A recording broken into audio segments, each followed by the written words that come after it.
Duduk sama-sama ini kita bermajelis ya. Bermajelis sambil menuntut ilmu. Baik, ada bermajelis, insya Allah ada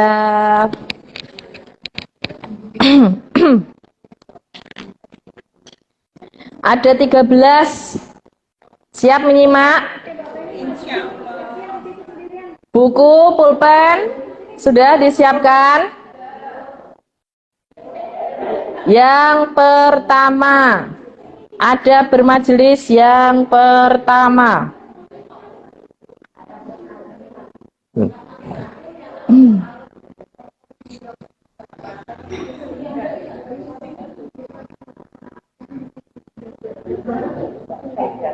Yang pertama, bermajelis itu hendaknya diliputi dengan zikrullah. Apa itu zikrullah, Bu? Mengingat Allah. Ya. Kemudian dilarang mengadakan majelis yang di dalamnya tidak disebut asma Allah. Ini PR buat kita yang suka ngumpul-ngumpul di kafe, yang suka ngumpul-ngumpul di mall. Apa? Loh, di food courtnya tuh loh Bu, sambil makan-makan. Ya, upayakan sekalipun sedang jalan-jalan makan bareng sama kawan-kawannya di mall, di mana lagi, kafe, monggo silahkan. Tapi supaya majelis itu dirahmati oleh Allah, tetap harus senantiasa zikrullah, mengingat asma Allah. Caranya gimana? Zikrullah itu tidak selalu gimana Bu? Kalau bacaan zikir, contohnya gimana? Subhanallah walhamdulillah wala ilaha illallah wallahu akbar. Nah itu ya, gak harus selalu begitu terus bareng-bareng. Sebelum kita makan bersama, yuk kita zikir dulu, gak harus begitu. Zikrullah itu bisa dengan kita saling amar ma'ruf nahi mungkar, mengingatkan kebaikan, mencegah kemungkaran. 5 menit, 7 menit ya. Sekedar supaya apa? Supaya kita itu dirahmati sama Allah. Diliputi para malaikat yang senantiasa mendoakan kebaikan. Gitu ya. Jadi kalau kita ngumpul-ngumpul, upayakan ada itu. Ya. Upayakan ada saling amar ma'ruf nahi mungkar. Dan hindari gibah. Wah, angel iki angel ya. Majelis yang sama sekali tidak disebut nama Allah di dalamnya telah dilarang dengan keras. Seperti yang disebutkan dalam hadis dari Abu Hurairah, ia berkata Rasulullah bersabda, tidaklah suatu kaum bangkit dari suatu majelis yang di dalamnya tidak disebut nama Allah, melainkan mereka bangkit seperti bangkai keledai. Dan untuk mereka hanyalah kerugian atau penyesalan. Kenapa di banyak dalil itu yang dipakai keledai, Bu? Iya, betul. Keledai itu ya suka mengulang-ulang kesalahan yang sama. Nah ini orang yang bermajelis tidak disebut asma Allah di dalamnya seperti bangkai keledai. Udah keledai, bangkai lagi. Artinya suatu saat nanti kita akan merasakan penyesalan, kerugian. Ya. Ibu-ibu hidup di dunia udah berapa tahun? Sekarang lo udah berapa tahun? 60, 56, 50. Rasulullah usianya berapa, Bu? Kalau kita umatnya Nabi Muhammad, sepertinya usianya juga mirip dengan Nabi Muhammad, ya. Kira-kira masih berapa tahun lagi? Ada yang sudah kelewat? Artinya apa? Kita ini berkejaran dengan waktu.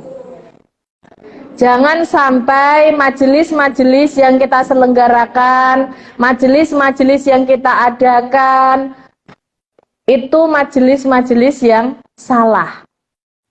Ya. Jadi nggak apa-apa, kumpul-kumpul silahkan. Sila ukhuwah juga ada pahalanya. Tapi tetap utamakan zikrullah, mengingat asma Allah. Wah, itu ada timbul maksudnya. Kok malah bahas kinder?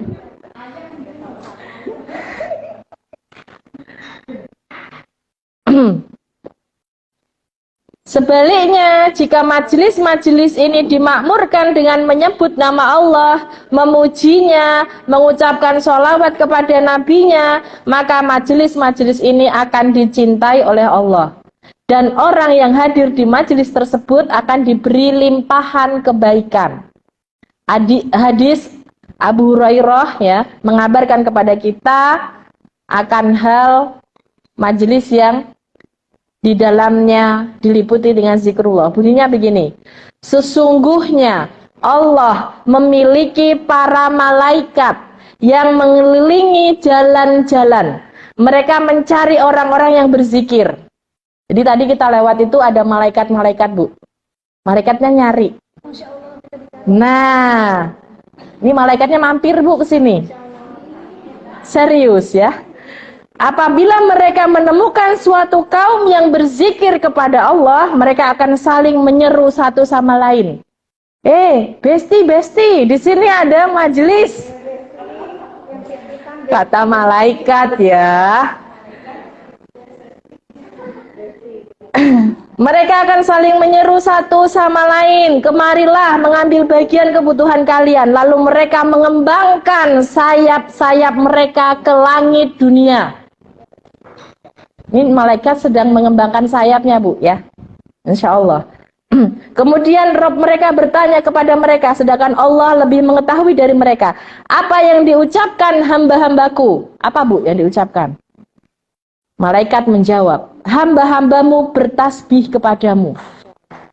Bunyinya tasbih? Iya. Bertakbir kepadamu. Iya. Memujimu dan memuliakanmu. Alhamdulillah. Lalu Allah berfirman, apakah mereka melihatku? Lihat gak, Bu, kita Allah? Tidak. Malaikat menjawab, tidak, demi Allah mereka tidak melihatmu. Allah berfirman, bagaimana jika mereka telah melihatku?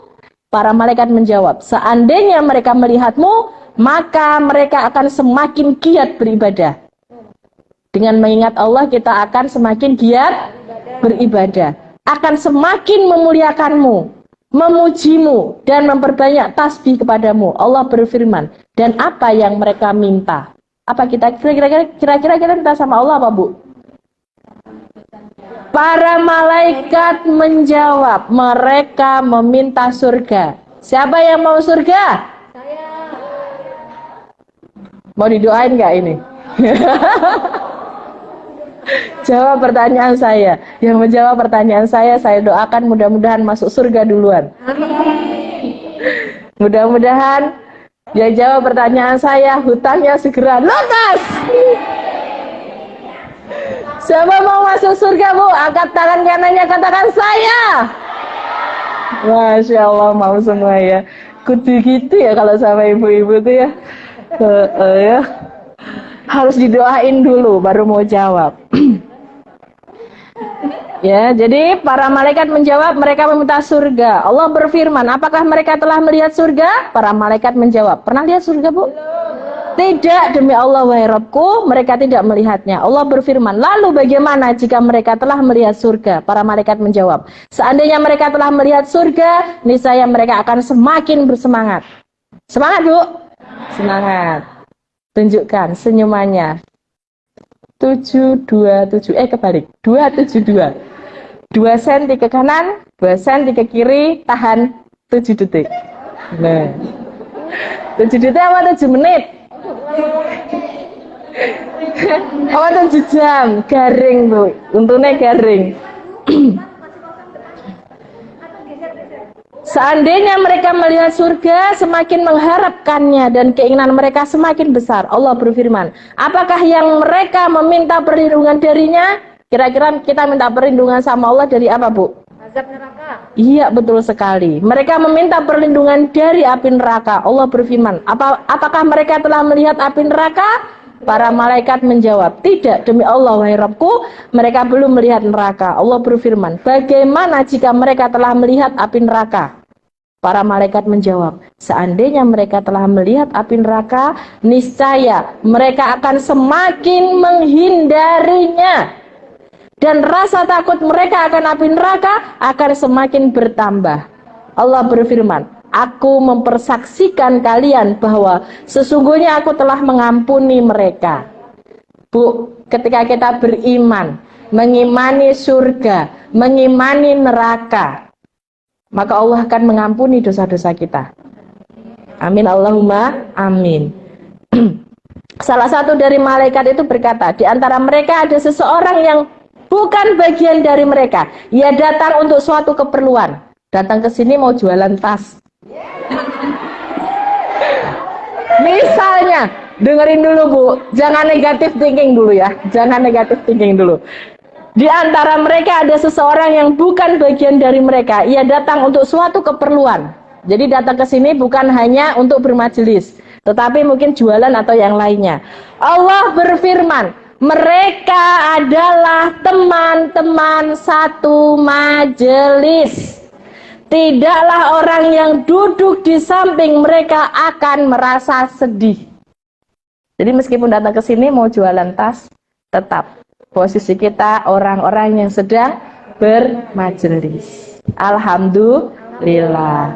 Ini jaminan dari Allah. Keluar dari majelis yang di dalamnya diliputi dengan zikrullah, keluar dari sini tidak akan lagi merasakan kesedihan. Senang nggak Bu? Berterima kasihlah pada Bu Seruni yang sering mengajak kita bermajelis. Jalan-jalan iya, tapi tetap majelis. Masya Allah, doakan mudah-mudahan rezeki saya sampai. Amin. Ya, ini malaikat mengaminkan semua ya. Mudah-mudahan kita semua bisa bareng-bareng ya berangkat umroh. Amin, Allahumma amin. Iya, jangan main-main kalau doa di majelis. Kenapa? Karena pasti dikabulkan. Ya, main-main aja dikabulkan, apalagi serius, tuh kan? Kemudian yang kedua, ini penting, memilih rekan semajelis. Majelis itu duduk, memilih rekan kanan kirinya. Gimana caranya? Di depan dekat ustazah, jadi rekan ustazah. Di antara perkara yang sangat penting dalam kehidupan seseorang adalah memilih teman satu majelis. Karena seseorang akan terpengaruh oleh teman satu majelisnya. Ini ada penelitian, Bu. 80% sifat manusia itu dipengaruhi oleh temannya. Ya, maka kalau Ibu pengen tahu sifat seseorang, maka cari tahu dari temannya. Bersama siapa dia berteman. Nah, kenapa? Karena kalau teman nggak satu frekuensi pasti mental, ya kan? Yang satu sukanya belanja tok. Pokoknya kalau majelis, kalau ada kajian di situ moh. Yang suka kajian pasti nggak nyaman. Jalan-jalan yo iyo, tapi tetap harus taklim, tapi harus tetap menuntut ilmu. Maka orang-orang yang tidak satu frekuensi pasti dia mental. Itu dulu ustazah, silakan.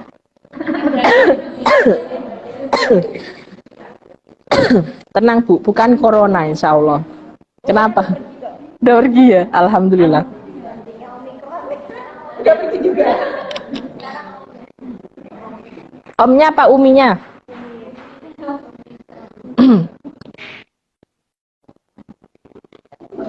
Nabi telah mengarahkan umatnya agar memilih sahabat baik dengan teliti. Nih Bu, pesan Nabi Bu. Ya. Nabi bersabda, Almar'u ala dini khalilihi falyanzur ahadukum man yukhalil. Seseorang itu tergantung agama temannya. Seseorang itu tergantung agama teman dekatnya. Maka hendaklah salah seorang di antara kalian memperhatikan teman dekatnya. Nah,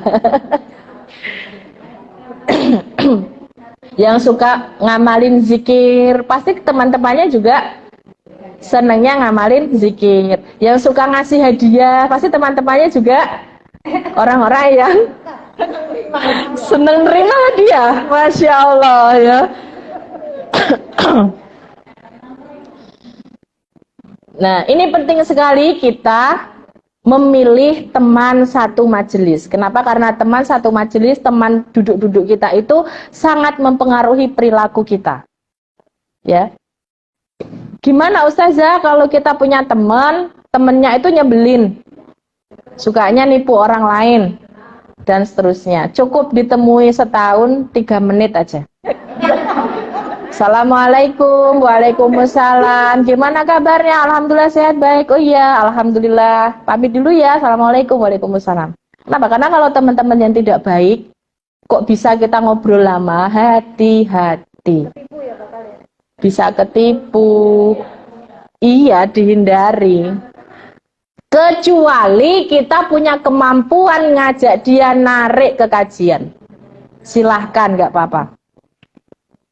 Oh, aku punya teman, dia belum hijrah nih. Mau tak ajak ke kajian Samila ah. Boleh, silahkan.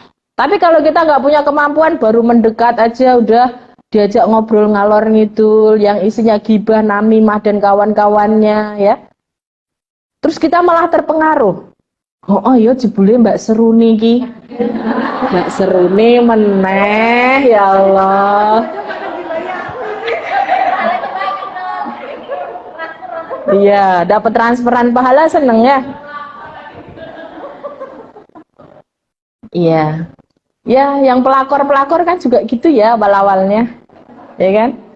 Ceritanya. Aduh ngeri lah kalau denger cerita pelakor. Nah, teman duduk yang buruk itu ada 2, Bu. Halo, teman duduk yang buruk itu ada 2. Yang pertama adalah mubtadi, pelaku bid'ah. Jangan jadikan teman duduk pelaku bid'ah. Yang kedua, orang yang fasik. Apa itu fasik? Orang yang melakukan maksiat dengan terang-terangan. Itu namanya orang fasik. Kalau kita tahu dia pasti pelakor, jangan fasik. Perempuan sekarang itu dahsyat ya Bu ya. Ya nggak sih? Bangga itu loh. Jadi pelakor bangga. Iya. Sinetron. Kalau kita tahu pasti dia seorang pelakor, ya jangan ditemani. Ya, kecuali kita punya kemampuan untuk menasihati dia. Jangan malah ketularan. Astagfirullahaladzim. Loh, tugas saya hanya mengingatkan, ya kan? Tugas saya hanya mengingatkan. Jadi kalau kita tahu, oh dia pasti pelakor, dia kayaknya saya sulit untuk menghindari ajakannya, menghindari terpengaruh dari sisi perilakunya, udah stop. Cukup sekali ketemu 3 menit. Ya. Dalam siap.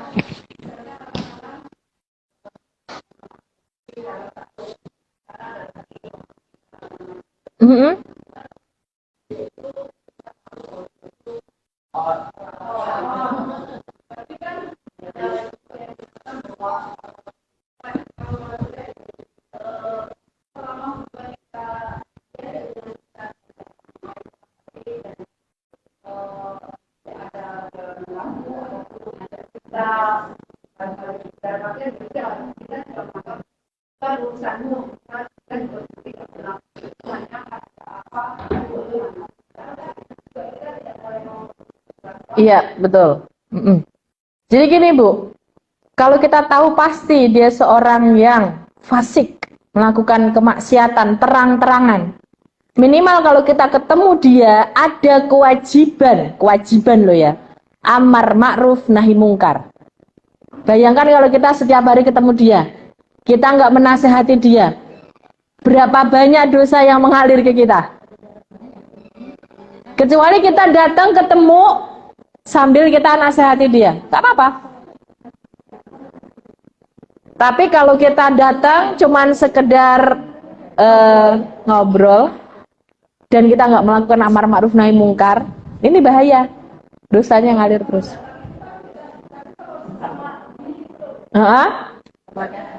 Teman kajian.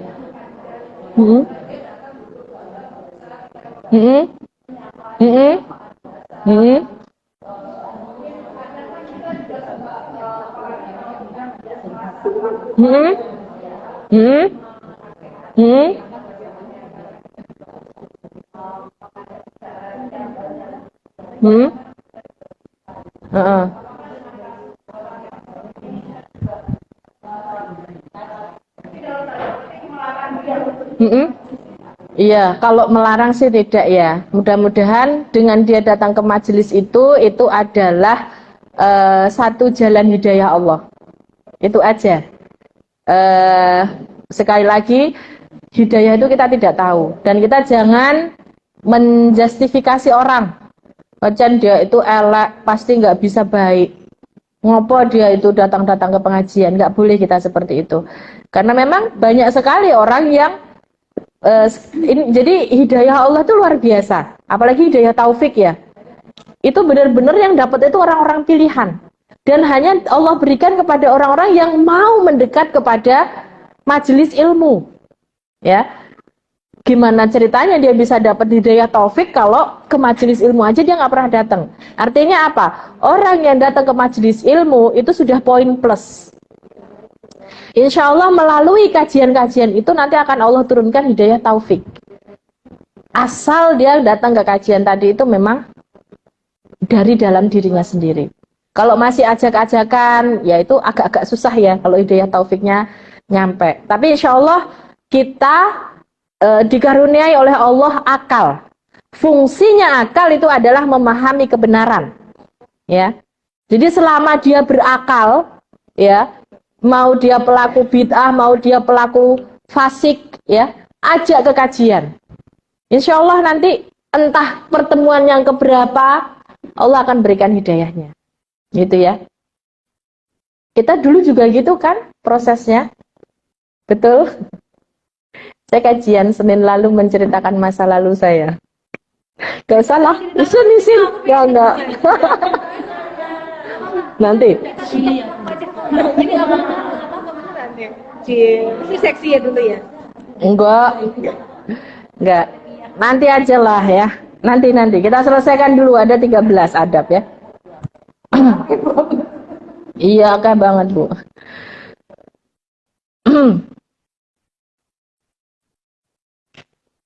Ini saya sampaikan dulu pesan-pesan ulama ya. Yang pertama dari Al-Hasan Al-Basri. Janganlah kalian duduk bersama pengumbar hawa nafsu. Janganlah kalian berdebat dengan mereka. Dan janganlah kalian mendengarkan mereka. Pengumbar hawa nafsu itu apa? Pernah dengar orang yang sukanya itu debat, salah ngeyel. Iya, pernah ketemu orang kayak gitu. Pernah ya? Hindari ketemu dengan orang seperti ini. Kenapa? Berdebat dengan mereka itu menguras emosi, Bu. Betul ya? Ya. Nih yang sudah melanglang buana dari majelis satu ke majelis yang lain pasti merasakan itu. Jadi hindari ya. Abu Kilabah menyatakan, janganlah kalian duduk dengan mereka dan janganlah kalian bergaul dengan mereka karena sesungguhnya aku tidak menjamin kalian akan aman. Bahwa mereka akan menenggelamkan kalian dalam kesesatan mereka dan akan menyamarkan sebagian besar perkara yang telah kalian ketahui. Pekerjaan orang yang fasik itu begitu. Dia ngumpul-ngumpul sama kita hanya untuk mencari informasi.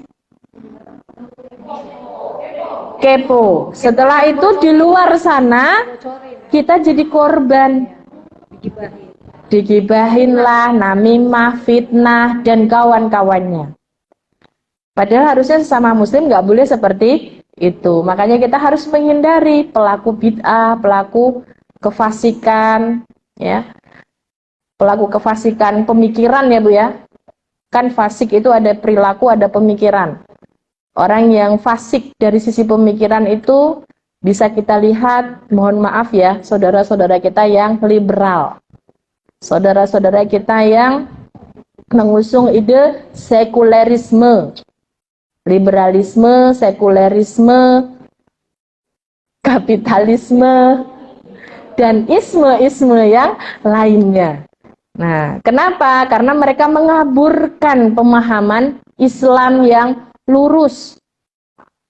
Apa fungsinya? Islam itu dipecah-pecah. Ada yang moderat, ada yang radikal. Padahal dalam Islam ada itu? Gak ada. Kita tuh fokusnya menjadi hamba yang bertakwa. Udah. Gak ada Islam itu dipecah-pecah jadi moderat, jadi radikal. Apalah terserah apa aja namanya. Itu dibuat oleh musuh-musuh Islam supaya kaum muslimin itu saling memusuhi, saling memata-matai, tercerai-berai. Sehingga apa?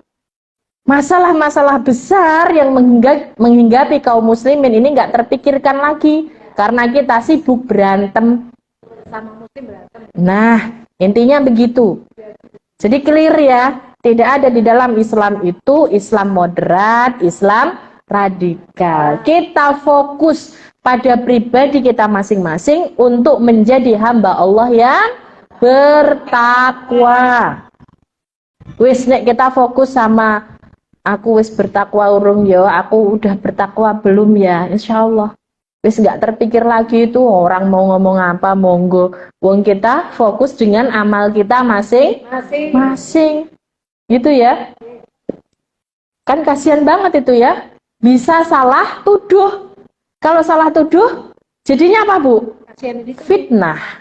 Yang dituduh kasihan karena akhirnya umat jadi tidak percaya. Yang menuduh dosa itu, dosa besar. Gimana nanti pertanggungjawabannya di akhirat?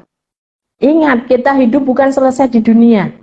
Allah akan memintai pertanggungjawaban semua amal perbuatan kita kelak di akhirat. Udah siap belum? Kalau ditanya sama Allah, loh kok belum? Udah umur berapa ini? Siapa yang belum siap menjelaskan? Harus siap. Siap nggak siap? Bu, malaikat maut mendatangi kita sehari berapa kali? Lalu 70 kali. Tuh tahu 70 kali. Kenapa nggak siap? Ayo. Say hello. Siapa bilang say hello? Kalau tenanan kata malaikat, gimana Allah ini? Cabut, oh cabut. Wes rampung. Apa? Bekal belum cukup. Bekalnya belum. Kenapa merasa belum cukup bekalnya? Mbuh. Bekalnya belum cukup atau masih cinta dunia? Ayo, yang mana? Bu, dunia ini cuma sekejap. Tempat kembalinya tuh pasti. Mana ke tempat kembali kita? Akhirat. Udah pasti tempat kembalinya di sono. Gak bisa ditawar-tawar lagi. Siap gak siap? Harus siap. Yang perlu disiapkan, menyambut kematian dengan kondisi yang terbaik. Husnul khotimah. Jadi hindari perbuatan-perbuatan yang kira gini loh, kalau kita milih perbuatan tuh gini, kira-kira nek pas aku begini mati, husnul khotimah apa su'ul khotimah? Kita sekarang husnul khotimah. Husnul khotimah kalau begini. Kecuali di hatinya masih ada penyakit hati.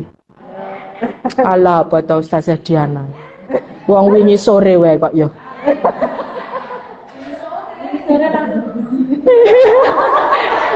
Istilahnya Ibu, ya Allah. Lah, repot aku kalau sama mama Samila nih.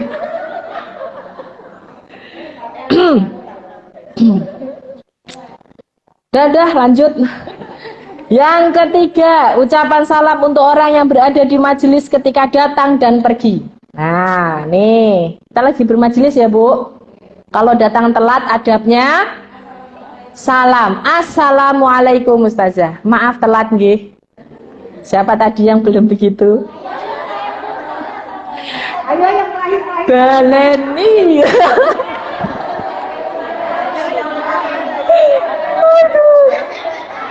Tuh kan baru tahu. Udah berapa tahun ngaji? Ayo.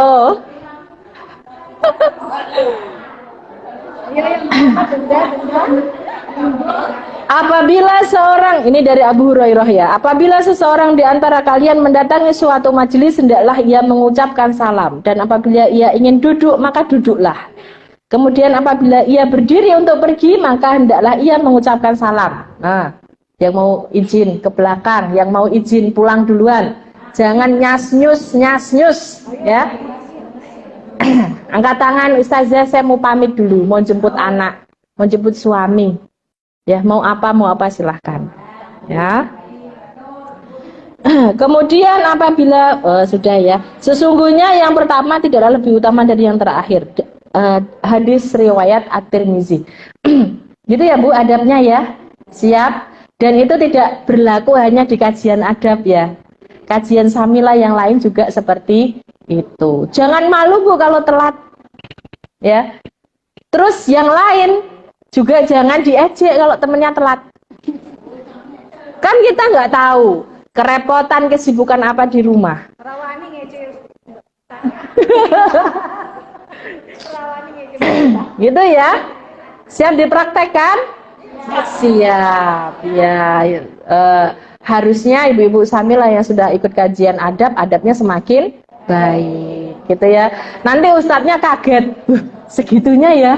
Baru datang, Assalamualaikum Ustadz, maaf terlambat. Oh ya, monggo silahkan duduk. Kayaknya tuh adem banget gitu loh. Kalau dilihat begitu, ya.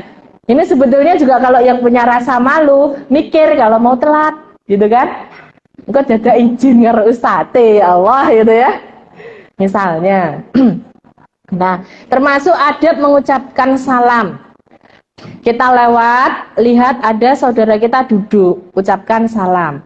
Yang berjalan memberikan salam kepada yang duduk, ya. Yang berdiri memberikan salam kepada yang duduk. Jadi yang duduk ini pokoknya terima salam aja.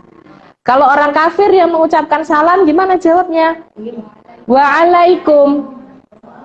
Assalamualaikum. Misalnya tetangga kita Nasrani, Assalamualaikum. Jawabnya waalaikum. Nggak pakai salam. Haram ya kita menjawab salamnya seorang kafir, itu hukumnya haram. Jawabannya cukup waalaikum. Gitu ya. Salam. Sorry, salah gitu ya. Ulang.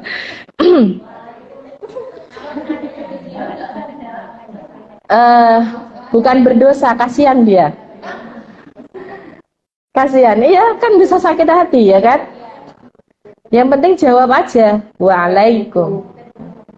Ya, yang keempat, dimakruhkan menyuruh seseorang berdiri dari tempat duduknya, kemudian ia duduk di tempat tersebut. Gak sopan, ya, gak sopan ya. Nah, iya, itu nggak boleh. Termasuk ketika di ini ya, ketika di Mekah juga gitu ya. Nah, itu nggak boleh. Kalau orang yang nggak paham itu berarti dia belum belajar. Meskipun dia orang Arab, ya, meskipun dia orang Arab, menyuruh seseorang berdiri dari tempat duduknya, kemudian ia duduk di tempat tersebut. Ngusir ya, ya nggak boleh Bu, jangan begitu lagi. Kalau ada yang begitu, Ibu bisa ngasih tahu dengan bahasa mereka ya monggo. Nggak bisa ngomong. Nanti kan kita gandengan tangan. Nah, hal ini berdasarkan sabda Nabi dalam hadis Abu Hurairah bahwa Rasulullah bersabda, apabila salah seorang di antara kalian berdiri, ya, Dan dalam riwayat Abu Awanah, barang siapa yang berdiri dari tempat duduknya kemudian ia kembali ke tempat duduknya tersebut, maka ia lebih berhak dengannya dibandingkan orang lain. Nah, ini gimana ceritanya kalau di masjid?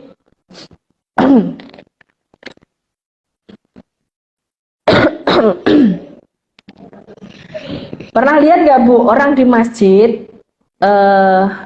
gelar sajadah dari sholat duhur sampai sholat asar sampai sholat berikutnya, ditaruh di paling depan. Ada ya? Pokoknya nggak boleh sajadah ini digeser. Kalau dia geser sajadah ini, dia marah ya. Ini nggak boleh dilakukan. Apalagi kalau dia telat. Karena haknya orang di masjid itu siapa yang datang duluan, dia yang paling depan. Jadi kalau dia marah biarin aja Bu, kasih tahu adabnya nggak begitu Mbah. Ya, nah biasanya Mbak. Ini ada celaannya soalnya Bu. Dalam sebuah hadis disebutkan seseorang yang melangkahi leher-leher orang lain maka dia telah mengambil jembatan menuju jahanam. Kalau Orang lagi sholat. Soalnya dia datang duluan, tapi dia ngasih tempat temannya disimpenin. Nah, kan Disempenin, ya. Asal tidak di masjid, nggak apa-apa. Asal tidak di masjid, kasih tas kita di situ, biar nggak ditempati orang lain. Itu boleh. kalau di majelis, nah itu kan itu kadang kejadian itu di majelis. Itu haknya orang yang datang duluan. Maksudnya gini, misalnya Bu Seruni sama Bu Kris, Bu aku telat, tolong ya kursi sebelahmu kasih tasmu dulu. Itu nggak boleh yang lain ngambil. Karena meskipun Bu Seruni nggak ada, tapi ada Bu Kris yang mewakilkan. Asal boleh, asal itu di majelis biasa. Yang nggak boleh yang di masjid. Yang untuk sholat boleh, apalagi ajak saya boleh.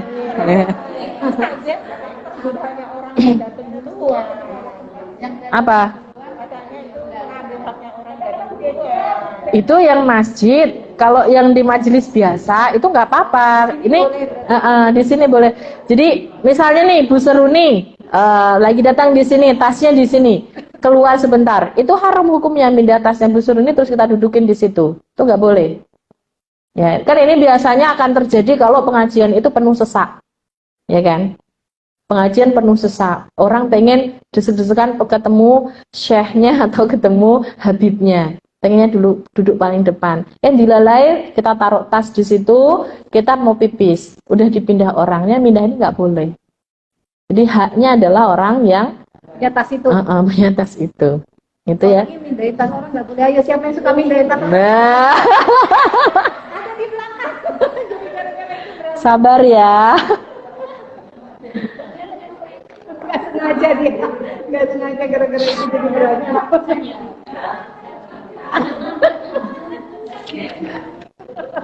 Kita menyelamatkan diri sendirian. Iya.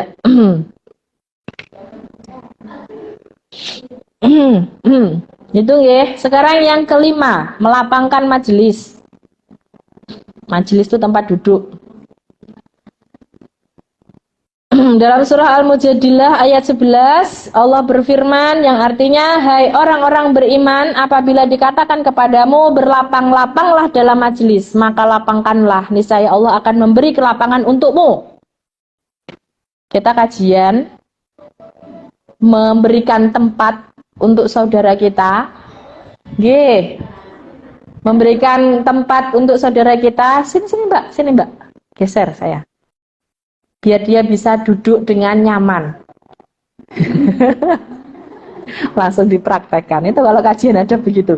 Maka Allah akan memberikan kelapangan untukmu. Tuh. Kelapangan rizki, kelapangan waktu, ya, kelapangan segalanya. Iya, langsung dipraktekkan, gitu ya. Jadi kalau kita berada di majelis jangan pelit sama temennya. Dan apabila dikatakan berdirilah kamu, maka berdirilah. Niscaya Allah akan meninggikan orang-orang yang beriman di antaramu dan orang-orang yang diberi ilmu pengetahuan beberapa derajat. Orang yang berada di majelis ilmu, Allah akan meninggikan dia dengan ilmunya. Allah akan meninggikan beberapa derajat. Ya, itu kenapa kalau orang berilmu itu di mana-mana pasti disegani. Ya. dihormati, disegani, dan seterusnya. Itu adalah bentuk penghargaan Allah terhadap orang yang berilmu. Karena kalau orang berilmu pasti dia lisannya nggak sembarangan, perilakunya nggak sembarangan, ya kan Bu? Karena berilmu, gitu ya. Dan Allah mengetahui apa yang kamu kerjakan. Itu ya. Jadi kalau ada temennya kok kayaknya susah banget dapat tempat duduk, ya bisalah 2 kursi untuk bertiga. Nah, tapi ini jangan dilakukan kalau kita dalam kondisi kita dalam kondisi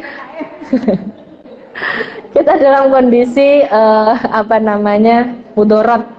Kalau kita lakukan itu malah justru mudorot. Misalnya teman kita kok punya penyakit menular. Punya penyakit menular ya apa aja itu, bisa macam-macam kan ya penyakit menular. Oke, ya Bu, gimana?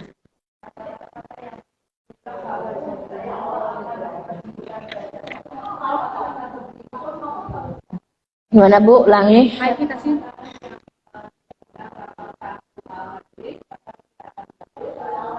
Ke lapangan. Berdiri. Iya. Ini tafsirnya itu maksudnya berdiri untuk menyeru manusia. Nah, ini kan satu ayatnya bukan hanya perintah untuk melapangkan, bukan hanya perintah untuk melapangkan majelis, tetapi juga ketika kita sudah dapat ilmu, berdiri, sampaikan kepada yang lain. Nah, di situ iya, berdakwah ya, berdakwah. Harusnya semuanya teman-teman yang di sini udah siap nih. Ya, kan ilmunya udah banyak. Ya kan? Seminggu berapa kali ya? Seminggu berapa kali datang majelis? Tuh, ayo.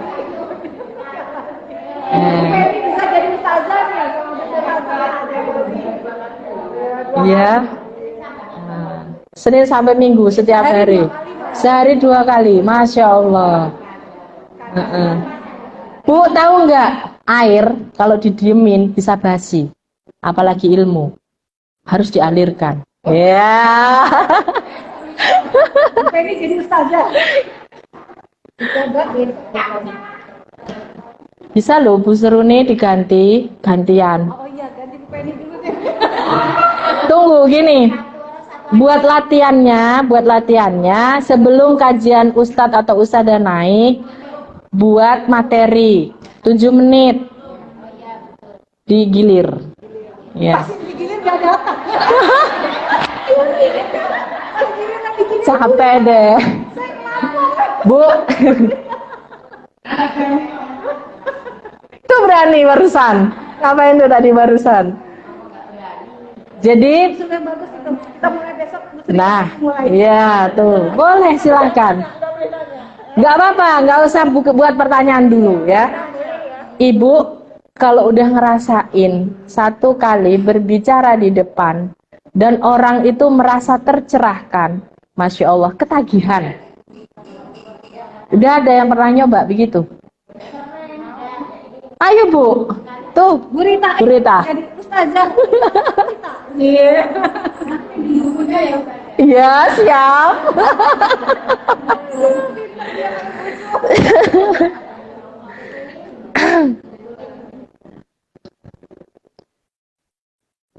Oke, kita lanjutkan ke 6.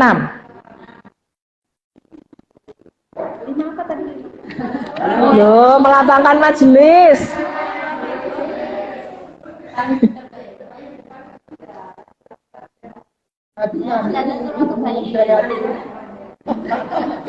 Yang ke-6, tidak boleh memisahkan 2 orang kecuali dengan izin keduanya. Gimana gitu? Nih, tak bacain hadisnya dulu ya. Tidak halal bagi seseorang memisahkan 2 orang kecuali dengan izin keduanya. Misalnya gini, Bu Kris sama Bu Seruni kan kemana-mana berdua ya. Kemana-mana berdua. Di majelis itu duduklah beliau berdua. Tiba-tiba datang Mbak Andin misalnya. Tahu-tahu nungguh neng tengah gitu. Ini tidak boleh dilakukan kecuali atas izin Bu Kris dan Bu Seruni. Itu ya. Loh, ini kan tadi dipersilahkan. Dipersilahkan. Ini nanti yang dapat pahala dilapangkan itu Bu Seruni gitu. Iya. Kemudian yang ketujuh, duduk di bagian akhir dari majelis. Maksudnya gini, ketika kita datang di majelis, enggak kemudian wes datangnya telat, tahu-tahu jalan duduk paling depan. Nah, ini hati-hati bisa tergelincir. Tergelincirnya apa? Pengen diperhatikan. Adabnya para sahabat itu ketika mereka mendatangi majelis, mereka tahu diri, duduknya di belakang.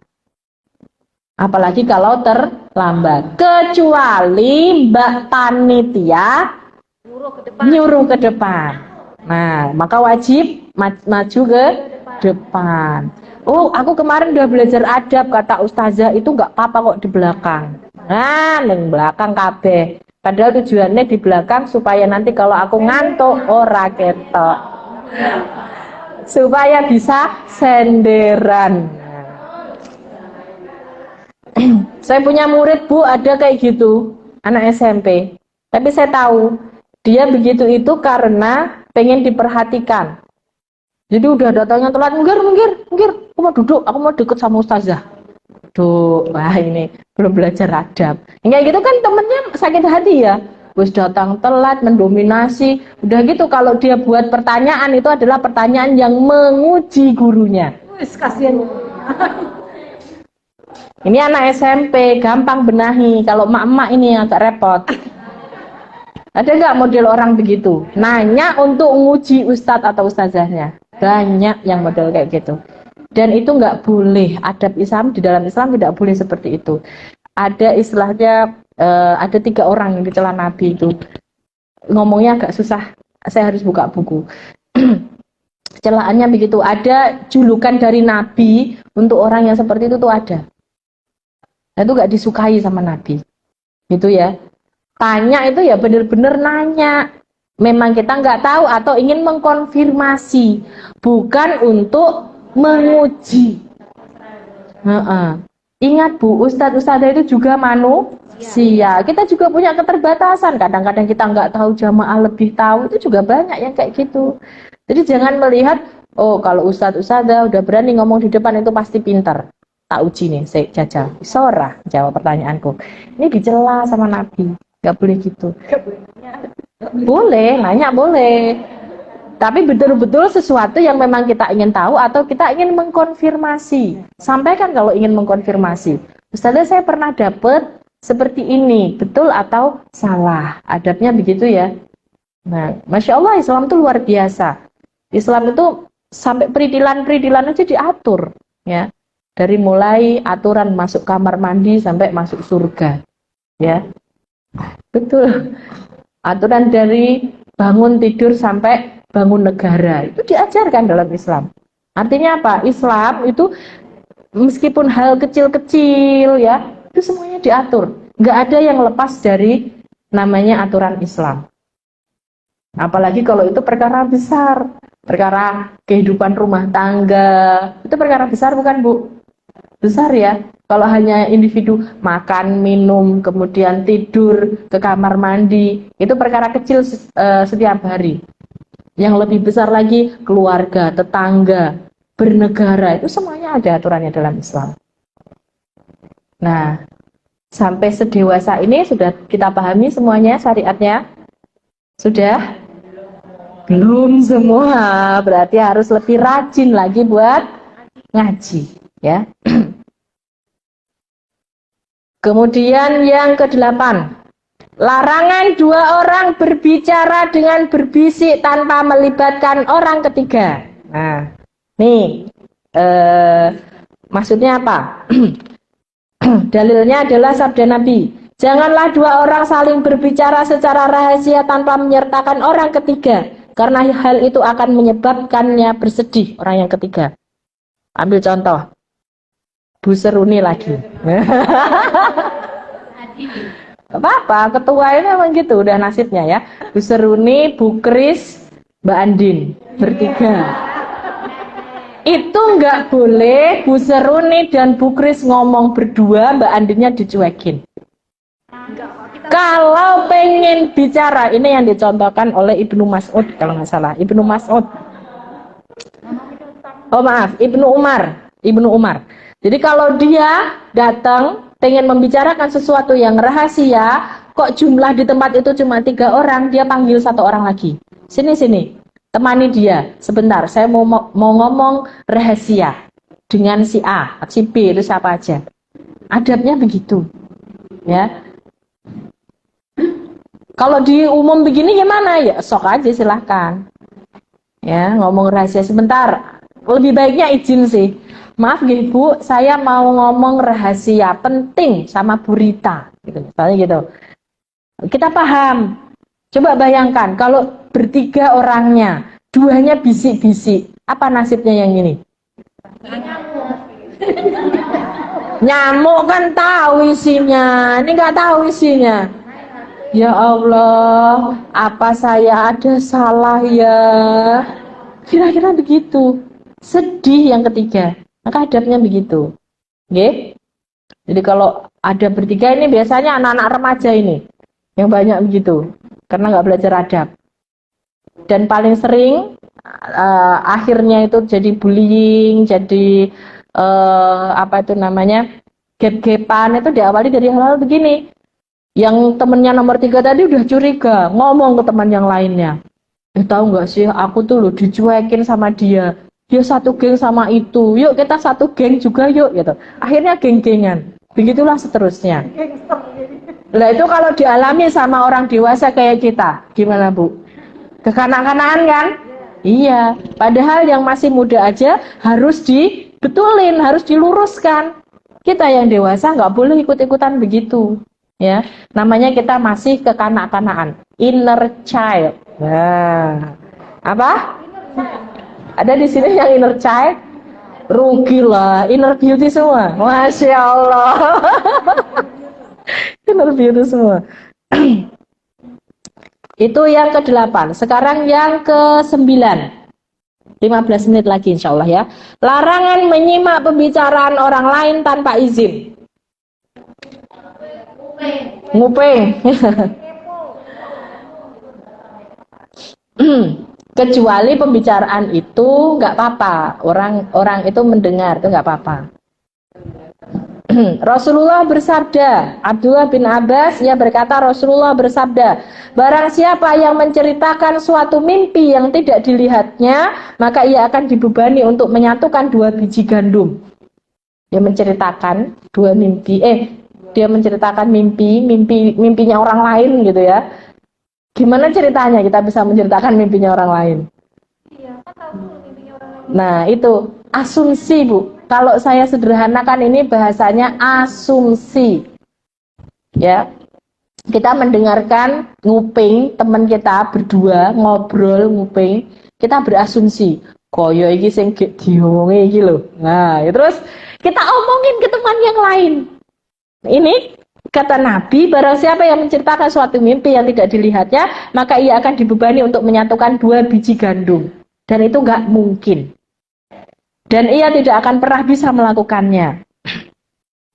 Barang siapa yang mendengarkan pembicaraan suatu kaum, sementara kaum tersebut tidak menyukainya, atau mereka menjauh darinya, maka timah cair akan dituangkan ke telinganya pada hari kiamat. Makanya sebenarnya kalau kita mendengarkan aib saudara kita tuh beban. Kok kita tahu, aduh, kok ya aku kerungu loh, itu beban. Suatu saat kalau lisan kita kepleset, ngomongin. nah itu. Padahal itu tanggung jawabnya di hadapan Allah sangat berat. Maka kalau ada temen yang ngobrol kok kayak serius, gak usah kepo ya Bu ya. Mending gak usah tahu, betul. Kecuali kita dipanggil. Sini tahu, ada sesuatu yang penting yang harus kita bahas. It's okay. Kita, oke, saya bisa bantu apa, gitu ya. Bisa dipahami Bu? Ya, karena kita tahu kekurangan saudara kita itu beban. Serius. Entah kapan suatu saat kalau Allah uji lisan kita, wah di sini nih. Beban kita di sini. Gitu ya. Jadi bermajelis itu sebetulnya Masya Allah ujiannya juga tidak sedikit. Kenapa? Karena kita ketemu dengan banyak karakter. Kita ketemu dengan banyak kepala. Kita ketemu dengan banyak latar belakang. Ada yang broken, ya. Ada yang lakar. Saya tanya di sini, semuanya punya masalah? Banyak. Kasian banget, banyak masalah. Ya, bukan banyak. Saya dengarnya ada yang jawab banyak Oke. Semuanya punya masalah ya? Iya. Masalah itu kita hadapi. Ya. Nggak usah kita ceritakan ke banyak orang. Cukup Allah menjadi pendengar setia. Di sujud 3/4 malam. Itu ya Bu? Jadi kalau kita ketemu teman kita itu seolah-olah kita nggak punya masalah. Gitu. Ketawa terus. Tapi jangan ketawa sendiri ya Bu, bahaya. Dan barang siapa yang membuat gambar, oh ini nggak ada kaitannya sama sama ini. Mau dibacain nggak? Dan barang siapa yang membuat gambar, maka ia akan diazab dan akan dibebankan kepadanya untuk meniupkan ruh pada gambar yang dibuatnya itu, dan ia tidak akan pernah bisa meniupkannya. Ya, oh, baik. Khilafiyah ini soalnya. Ya.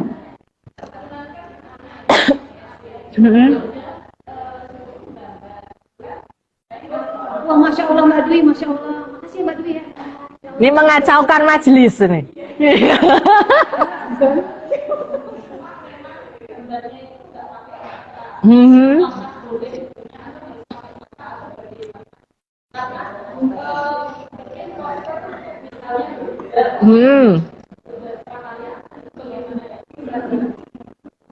Ya, kalau itu dilakukan anak-anak, ya Bu, hati-hati ya Bu. Jadi kalau itu dilakukan oleh anak-anak atau kita menggambar, membuat boneka untuk anak-anak, itu hukumnya mubah. Ya nggak boleh, itu kalau memang segmennya untuk dewasa. Jadi kalaupun misalnya menggambar tapi nggak lengkap ya, itu tidak bisa kita katakan makhluk bernyawa. Misalnya matanya gede, nggak simetris, nah itu boleh. Sekalipun yang melakukan adalah orang dewasa. Yang paling aman itu justru kalau mau bikin kartun. Karena kartun itu pasti kalau kartun nggak apa-apa. Karena kartun itu bukan makhluk bernyawa, ya. Jadi nggak boleh pahat patuk pahat. Gambar juga sama. Oh, lukisan. Lukisan Kalau ditaruh di luar boleh ya? Di luar rumah. di luar rumah. Sebaiknya nggak ada aja sih Bu. Lebih amannya gitu. Oh. Ini diapain? Iya, dibuang aja Bu. Ustazah. Enggak. Saya nggak menyimpan begituan di rumah. Gitu ya. Oke, yang ke-10. Bu, semangat Bu. 4 lagi Bu. Sikap duduk yang terlarang. Belum. Sikap duduk yang terlarang. Mau saya praktekin? Ya. Sikap duduk yang terlarang. Kan. Ini harus duduk, saya harus duduk di bawah. Kakinya di atas. Iya, nggak boleh juga kaki di atas. Tangan kiri ke belakang. Nggak boleh.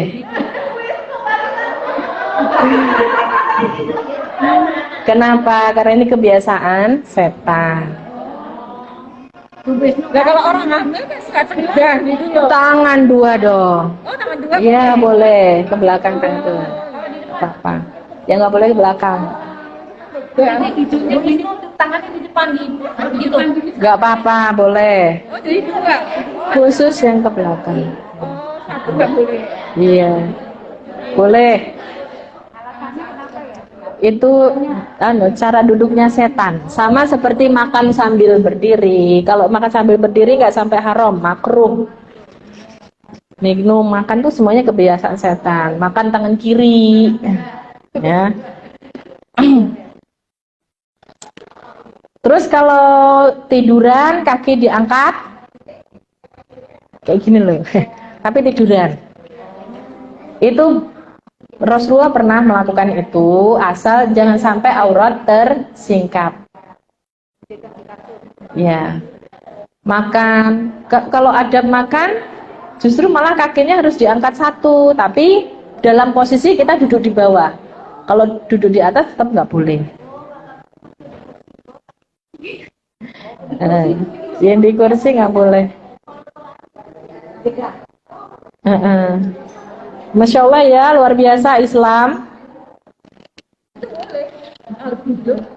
Duduk, justru Rasulullah kalau makan begitu Bu. Gitu, kaki kanan ke kiri.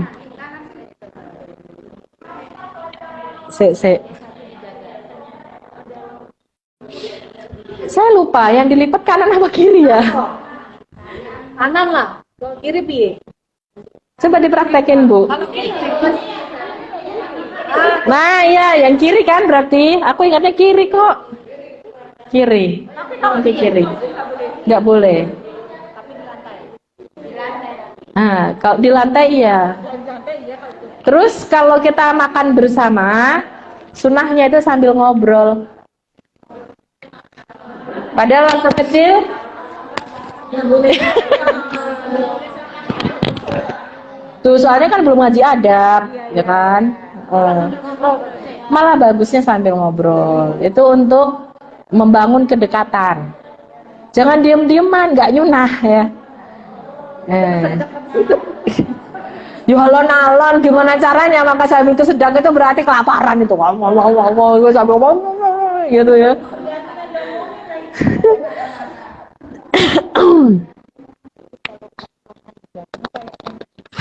Iya Bu, enak banget itu, apalagi kalau lagi taklim ya, enak banget.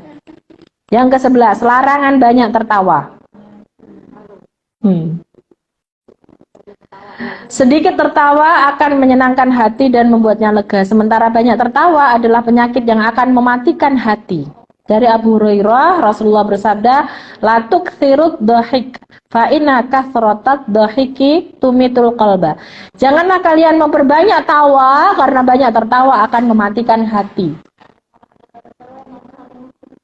Yo, tertawanya sekenanya aja, jangan tertawa terus wah gitu.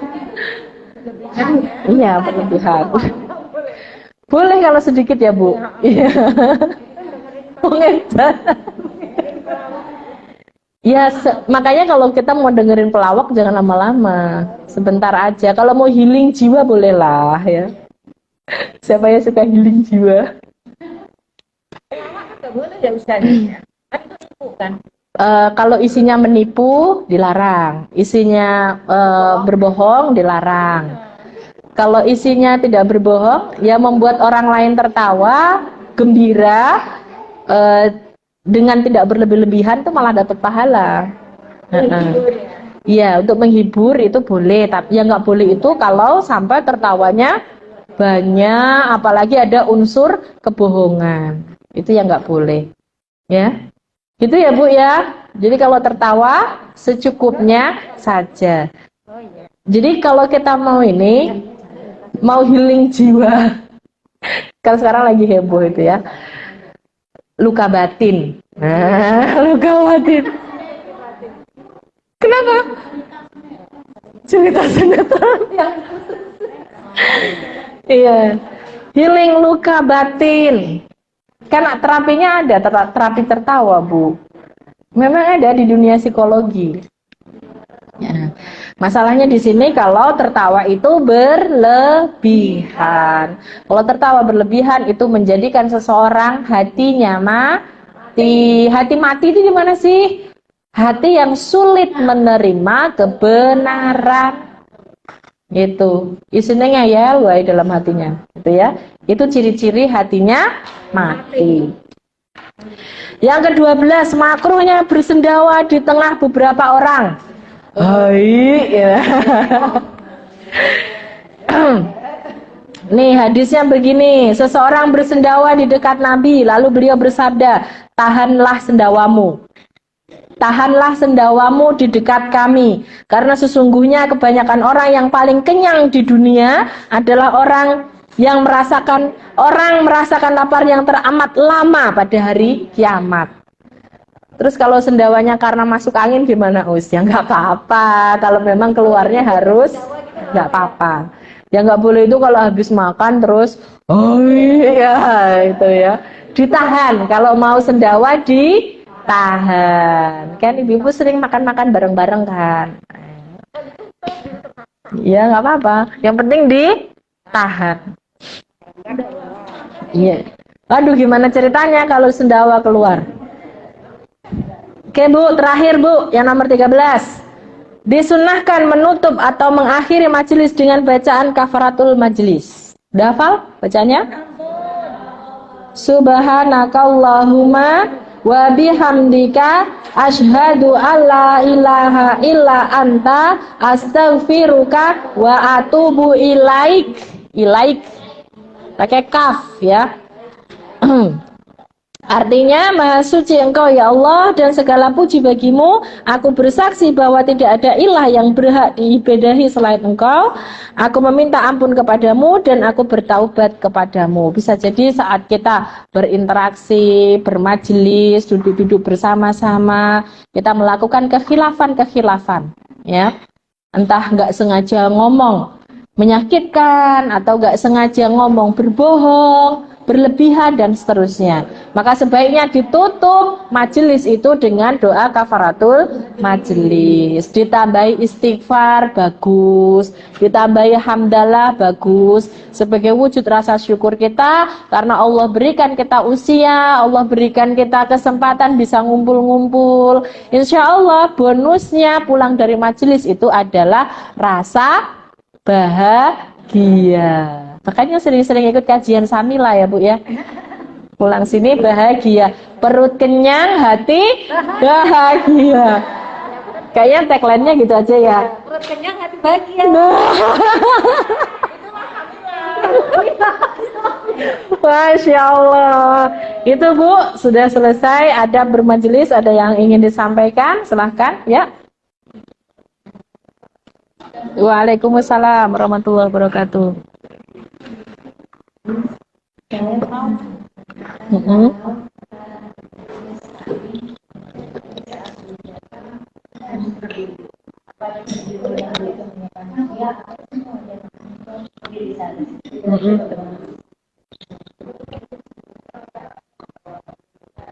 Itu nanti ada adab menuntut ilmu Bu. Adab di itu pembahasannya ada di adab menuntut ilmu. Sunnahnya memang begitu. Ketika guru datang, kita berdiri itu menunjukkan bahwa kita siap. Satu, hormat. Yang kedua, kita siap menerima ilmu dari beliau. Kenapa? Karena ilmu itu hanya akan masuk ke dalam jiwa orang-orang yang takzim, yang dia menghargai, menghormati gurunya. Sekali kita nggak hormat sama guru kita, keberkahan ilmu itu akan dicabut oleh Allah.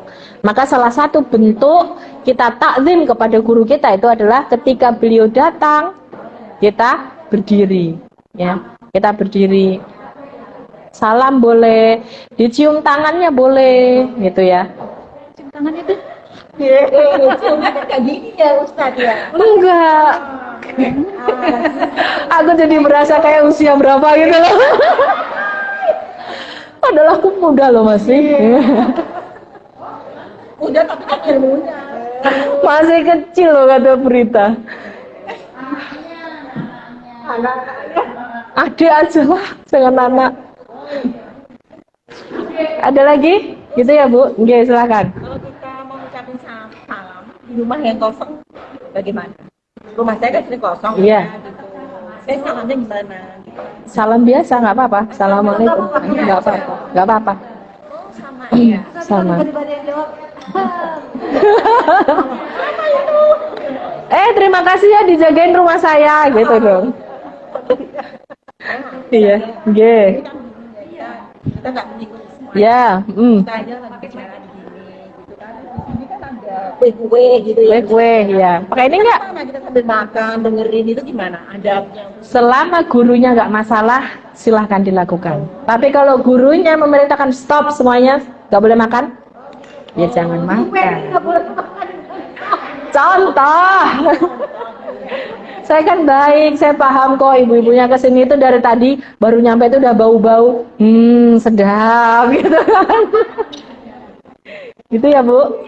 Ada lagi yang lainnya? Oke, silahkan.